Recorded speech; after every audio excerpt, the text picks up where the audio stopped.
পিণ্ড, রূহ যার কথা শুনে তার নাম কি? করোনার সময় মাস্ক দিলাম, হুজুর মাস্ক দিছেন, এখন আরো তো সমস্যা, কি হ্যান্ড গ্লোভস পরেন, এইটা বলেন সেইটা বলেন, কি একটা অবস্থা। একটা জানাজার নামাজের আগে যে যেমন দেখা যায় না, লাশের মতো হয়ে চলছি আমরা, চলি নাই, কি একটা অবস্থা। তো বললাম যে কালকে পত্রিকায় দেখলাম আপনারা তো খালি নাক আর মুখ ঢাকতে কন, এখন তো শুনি ডাক্তাররা কয় ফুটা পাইলেই ঢোকে।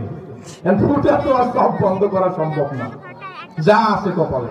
আমরা নামাজ পড়েছি, আমরা দেখেছি কাকে, আর আমাদেরকে হেফাজত করেছেন একজন, তার নাম কি? আমাদের হেফাজত করেছেন, আমরা বেঁচে আছি।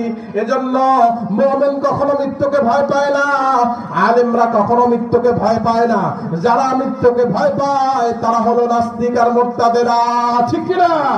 এজন্য রব্বুল আলামিন বলেন, আল্লাহু ওয়ালিয়ুল্লাযীনা আমানু ইখরিজুহুম মিনাজ-যুলুমাতি ইলান-নূর। যারা ঈমান আনয়ন করবে আমি রব্বুল আলামিন তাদের অভিভাবক হয়ে যাব, তাদের ভিতর থেকে ভয় শূন্য করে দিবেন একজন, তার নাম কি?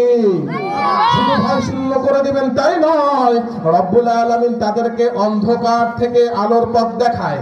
পরে রব্বুল আলামিন বলছেন, ওয়াল্লাযীনা কাফারু আউলিয়াউহুম তাগুত ইখরিজুনাহুম মিনান নূরি ইলাল-যুলুমাত উলাইকা আসহাবুন নার হুম খালিদুন। আল্লাহু আকবার। আল্লাহ পাক রব্বুল আলামিন অন্ধকার থেকে আলোর পথ দেখায়। আর যারা নাস্তিক মুরতাদ তারাও তো একজনকে লিডার বানায়, অভিভাবক বানায়, তার নাম হলো মিস্টার ইবলিস। ইবলিস যদি কাউকে পথ দেখায় কোনোদিন সোজা পথ দেখাতে পারে না, ঠিক কি না? ইবলিস